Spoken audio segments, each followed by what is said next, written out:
It is no secret that organizations in the crypto industry have often clashed with authorities, with Ripple's current lawsuit vs. the SEC being probably the most noteworthy example. However, the SEC is now suing even larger people in the crypto business. Binance and Coinbase, two crypto juggernauts, have become the latest to dispute with us authorities. Max Keiser, a famous Bitcoin supporter, has predicted the conclusion of the dispute between Ripple and the United States Securities and Exchange Commission, SEC.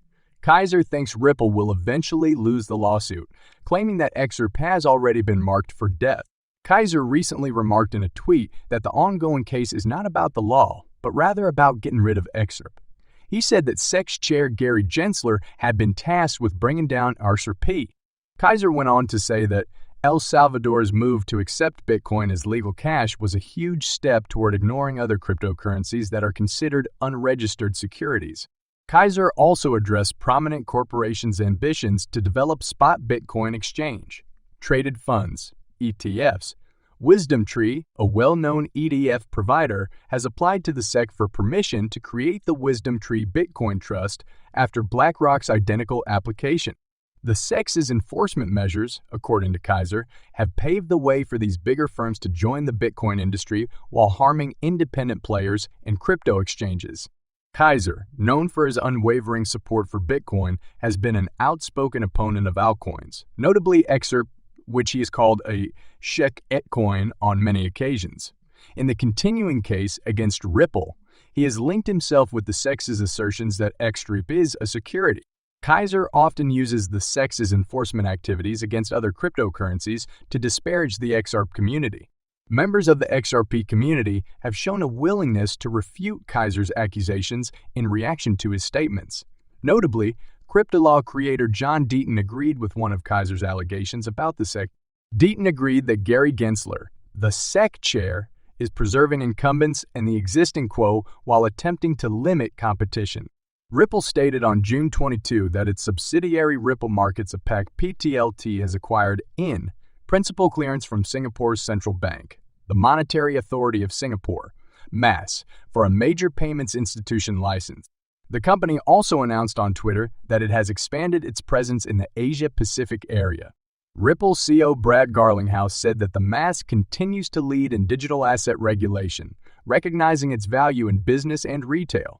Garlinghouse will explain how investment and clear legislation may assist with digital asset innovation at a symposium in Switzerland on June 27 as part of Ripple's engagement with the MAS. Ripple's chief legal officer, Stu Alderoty, claims that nations building crypto regulatory frameworks turn to Singapore for developing a clear taxonomy and licensing framework. Ripple executives remain confident in their win before the U.S. Securities and Exchange Commission and reiterate that XRP is not a securities. With the ongoing legal action by the United States Securities and Exchange Commission, SEC, against Ripple Labs reaching a critical juncture with the recent public release of Hyman's speech, related documents, all eyes are now on Judge Annalise Torres for the much-anticipated summary judgment.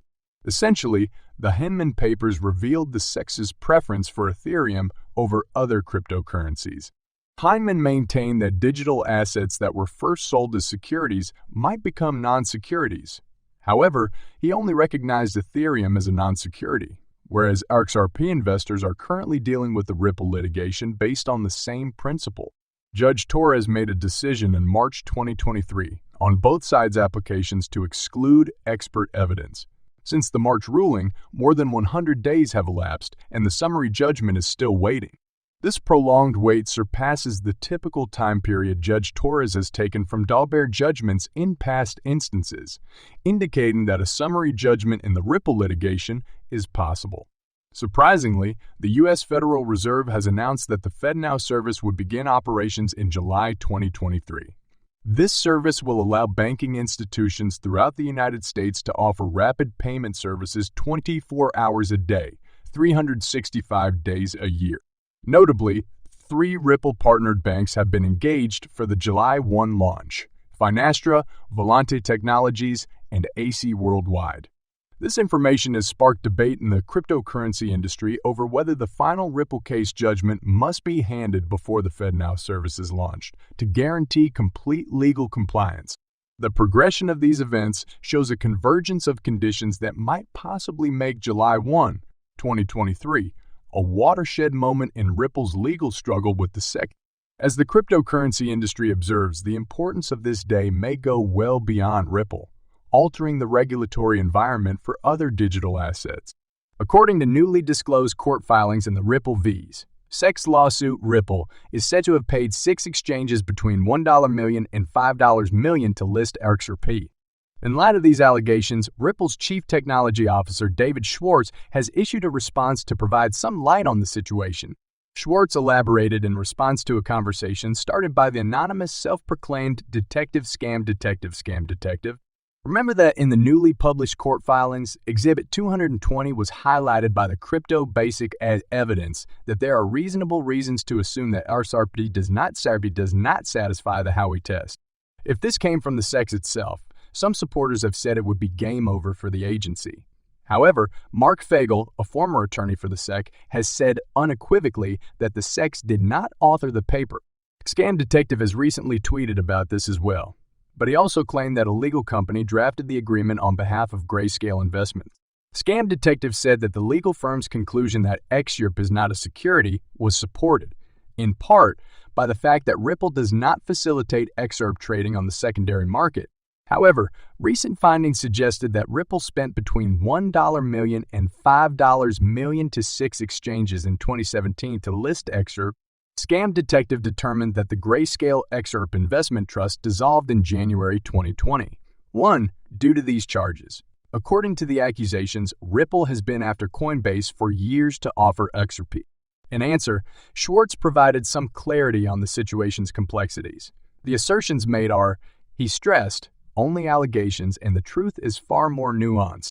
Schwartz provided an example to illustrate the processes that may underlie such claims. He elaborated that Ripple may initially choose not to pay a hefty price requested by an exchange in order to list XRP.